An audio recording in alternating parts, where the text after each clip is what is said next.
onwe ihe na-eme na anyị ka nọkwa ebe ama m na unu afụgonu bankalat ebe ọlị ya na-enweta bankalat ọ ka bụkwa mụ na Oga Boss nọ n'ọgbọ n'ụbọchị nke taa a na-akọ ihe gbasara ihe egwu. Ọ bụrụ na igwe onye na-eti egwu maọbụ ị na-agbagote na ihe egwu, ọ ga-adị mma ka ị mara ihe ị na-achọ ịbanye n'ime ya, ka ị gee ntị na ndị nọgo ya na ndị ka nọnụ na ndị ya nọsikwa ike na ya. Ifugonu kwesịrị na ọ kwadogo ọtụtụ ndị unu na-afụ n'ụbọchị nke taa. Aha nnukwu aha niile unu maara aha ha na Oga Boss anọgo. Ihe a bụ ndị mepere ụzọ ka ndị nke a wee bata. Ọ bụrụ na ịbanye emechikwana ụzọ maka nwanne gị ya ka ya bata. Oga Boss daalụ nne maka ihe nkwado ị na-enye ụmụ Igbo, maka na ihe ị mere kịta ọnwa ọtụtụ ndị na-eme ya. Ọ bụrụ na nwanne pụta asịgbo oke na ihe a ga-eme ka enyere gị aka mana na ihe ọ ga-efu gị, o nwere ike ọ bụrụ na unu ejiri ọcha mgbe ahụ, mana ọ bụrụ na imere anya ahụ na echi na ọ ya echeta wee sịkwa na ọkwa onye a wee kpọpere anya ụzọ a. Maka na ihe nji na-ekwu nka egigo ma ọtụtụ egwu gị ma fino ma ndo ofu egwu ọla ọkụrụ okene ofu onye na ọbago onwe bọbịa gụgide asị shout out to Ill Bliss, God make you bigger. And afọ m gị na ihe onyonyo ahụ nke a wee iji gosi na ọtụtụ ndị anyị maara aha ha esigocha n'aka unu wee gafee, unu egosigo ha ụzọ gosi ha ofu ihe maọbụ nke ọzọ ha ga-eme. Mụ onwe m ana m asị gị daalụ, onye nwe gozie gị, maka na ọ bụghị ihe dị izi, maka na anọgo m na ihe a wee hụ otu ọ na-adị. Mgbe ị ga-ayọ ijekwuru onye asị gị jekwuru onye a, ịhapụ abalị gawa na nke onye ọ nọrọ ya asị gị na Ọga biko gee n'egwu m mee nka ma mee nka. Ọtụtụ ihe ndị agwasịrị gị sị gị na ị ga-eme nke ị ga-eme nke ị ga-eme nka. Mana ụbọchị nkịta dịka isi okwu ya, dịka m na-anụkwa anụla m na ọtụtụ artist ha kwuru na Oga Boss abụrụ onye na-eme ụta. Ọ gwa gị na ihe aka ọwụ na ihe aka ọwụ, ọ ga-agwa gị ya na nke a ya aba, mana ọ bụrụ ịchọzikwa ime ime o. Mana nke a bụ nke dị mma, ana m asị onye nwe gozie gị na ọ bụrụ ihe dị mfe. Ọzọ chọkwara ịjụ gị bụ na abịa n'egwu kịta, maka na distribution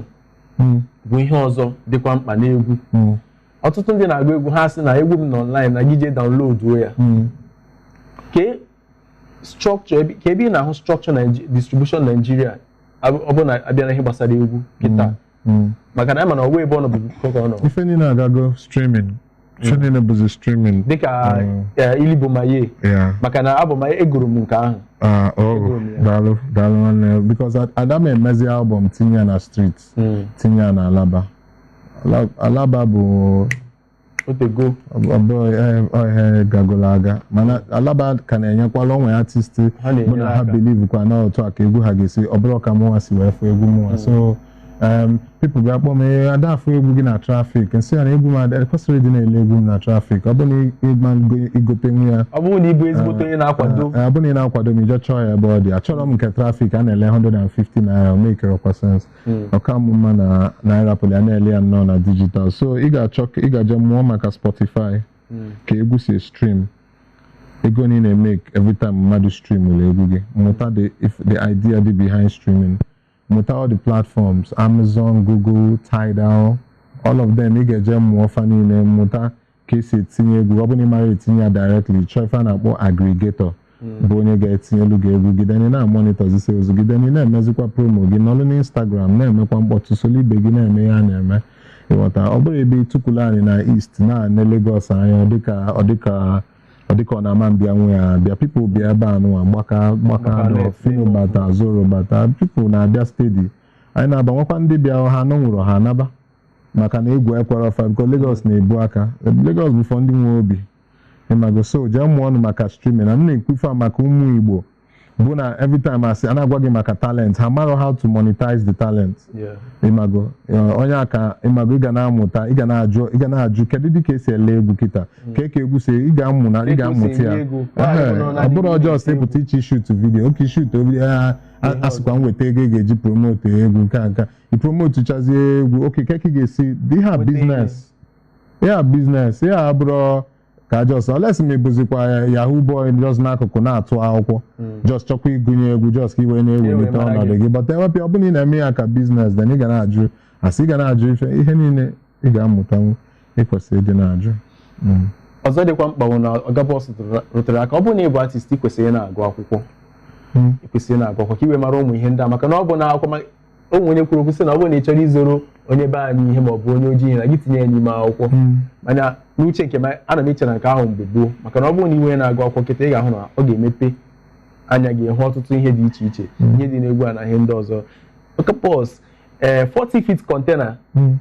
tupu m eje na nke ahụ oge mụ na Kezi na-ekwu oge m jụrụ ya ajụjụ wee sị na ọ bụ site n'ebe ị nọ mere o ji wee rụọ ọrụ ọtụtụ ndị mmadụ egwu mere o ji wee gbagote dị n'oge a bịara ịgba bọọlụ ụmụ otu o si wee kọọ ya na ka gị na Kezi si wee fụ. Kezi bụ ezigbo nwanne m. Kezi, shout out to Kezi Clef. Kezi bụ just producer nọ na Ogui Road mba Stadium Road n'iru na Azikiwe Stadium ntọntọ studio ka ọ nọkwa n'ọlụkwa Slow Dog bụ akpọ m sị na nwekwa one producer Kezi bụ just na-enyere anya so just studio ya amadị na m na-abịa ịmagolo studio ya ban fraud ebe a ga naanị ma ụmụ boys ejukwa so anyị n'ọlụkwa so mkpọ ya sị Kezi na ịkaligokwa n'ebe a by the time m 1-2 things ọ mee ofu ibu sị Kezi ị ga-eme ka ịwa ị ga-emegodi ka ịpanie ka ịgbadata Lagos ka ịmalụgodi ihe na-eme ya kakwuo obi mechie shop wa bata Lagos akụbazie kụọ Alaji featuring Run Town kụọ egwu mụ na Kezi mere rigokwa nne kụọ Fireworks kụọ n'ọbụla ya ọmịa so just kụpụtasị all these jams si Kezi na ị ga-agbadata nke ị nọlụ nso so gbadatazi anya na Fino Flavor mmadụ niile Zoro already Kezi blow go Zoro onye Kezi mee ogene so Kezi enwego weight na East so ọ bụ na ọ bụ onye na-enwere vision ọtụkwụla na East na-eme na ọ dịgo popular but mgbe ọ nọ at peak ya ọwa gosi gị na onwe uche na ọ ma ife ọ na-eme so ịmago ka nsikwu Chukwu gozie Kezi Clef nwatakịrị nwe uche dị very very loyal dị very very humble na-egekwa ife people na-agụ ya mụ na Kezi enwere ozi relationship egwu ya blood m ka ọ bụ ịmago dịka onye sikwa from ofu ezinụlọ. Gịnị na-eme Oga Boss ịma na asị na-ekene onye akịda ọgwụta ọzọ ka nke na-ekwasịkwa gị ọzọ maka na ọtụtụ afa ndị ama ama n'ụbọchị nke taa ka isi akpọbata ha dịka isikwa onye ịnọ n'ụzọ wee mepee ụzọ so ụmụnne na ha bata na onwere ife na-eme ma nwaanyị ji akpọbata ha maka onwere onye kpọbata m sọsọ Chukwu kpọbata m so Chukwu kpọbata m si mkpọbatabaza ndị mmadụ bata ị ga-amụ gosi ya ka esi akpọghị ụzọ onye na-akpọghị ya ọzọ ka ụzọ nke a gbasara ya mana otu a ka mụnwa si mee nke m ịma Adam akpọghị ego ụzọ ka ihe mme ego mụnwa dị adị m over oke Chukwu agọzigo mụnwa so just kpọghee for ụmụnne gị ka ịmago Igbo dị disadvantage people ada aghọta na-ekwu ya na-eche na ha eji amụ ndị Igbo need help I need support ka anyị na-enyere onwe anyị aka apụta isi na anyị bụ ndị Juu na anyị na-eme ka ndị Juu bata anyị abụrọ ndị Juu because onye Igbo bata ọkpọchi ụzọ onye bọta ụzọ kpọchi ụzọ nwanne ya na-akụli aka anọkata ọtụpụli ya ofu ihe kpọchikwa ụzọ ka nwanne gị na-etu gị afa ifugo dị ihe dị iche between anyị nwa na ndị obodo a ndị obodo a nụnwa anyị nọ ya bụ ndị Yoruba bụ na onye bata si ife ọ na-eche bụ ka eka ya na ụmụnne ya ga-esi nnọkọ kafa wee na-emekọta ihe ọnụ ọ bụrụ onye Igbo bata ọkpọchi ụzọ ijụ ya sị gị na kọmpetishọn ya kọmpetishọn na onye mago n'ọwụọ omenala dị ụtọ ọsọ anyị nụba awụọ anyị anụgo ndị Juu anụgo n'ụwa gbakee muvuo na-arụ ọnụ ekọnọmi America and so many other economies dị n'ụwa so mụnwa adamezu ọnụ 40 feet container ije gee ya mba ije gee ya ọfụma ị ga-aghọta ya na-ekwu nsị kedu ịma maka Biafra a ga-egbufukwa gị with Biafra this thing unu na-azọ ịma ihe bụ Biafra ka anyị lụzie anyị Igbo ka anyị nyere onwe anyị aka ka anyị na-arụ ọnụ ihe anụ onye bata kpọbata nwanne ya mba nkwụsị ya stand by it nkwụsịkwụlụkwa n'akụkụ ya abụrụ m onye Igbo na-ezo ezo azị m ga-agwa gị ka ọ dị otu ọ dị ka ọ dị ama m ihe bụ plus ndị Igbo malụ ya bụ minus anyị mmalụ nke anyị na-emeta ọfụma mmalụ nke anyị na-adịghị emeta ọfụma mmadụ anyị nwere midia so anyị tinyekwa n'aka ọfụma na midia lụzie anyị Igbo ọfụma mee ọ dị solid mgbe ị na-ekwu na ịchọ ịkụpụ ya na-ege gị ntị ọ bụrụ enwere ihe ị nwere na-ekwu na ịchọ ebe ị na-akụpụzi anyị niile bụ ofu Naijiria so ka anyị nọlụ mezie anyị Igbo ịmago na-enyere onwe anyị aka ọ gwụcha ahịa niile dị na-emegodo so ọ ka mụnwa si from egwu ka m si enyelu ndị na-enyere aka ndị ga-enyelu na banking ha nyelu ndị ga-enyelu na oyo ha nyelu ị chọrọkwa na inyelu nke a gbasara gị onye ọzọ ga-abịanyelu